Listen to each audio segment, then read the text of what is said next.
In Bruen, the court shoves away 200 years of constitutional analysis in free speech cases, religion cases, abortion cases, all kinds of cases, and says no more balancing.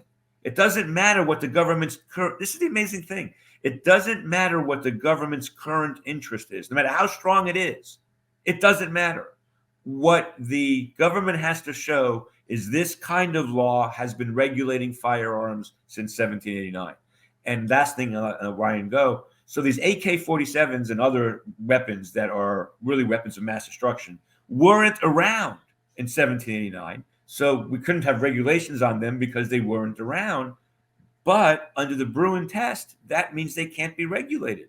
And that's freaking insane. This is one of those decisions that is going to impact the American public in ways and in quantities that they have no conception how big this is going to be. And let me give you a really good example.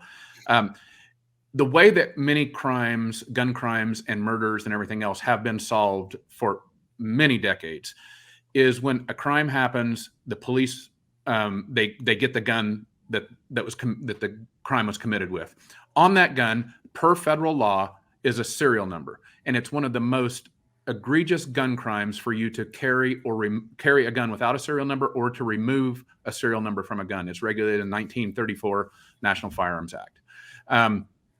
But guess what just happened? A judge in West Virginia struck down that federal requirement. Why? Because muskets in 1789 did not have serial numbers on them.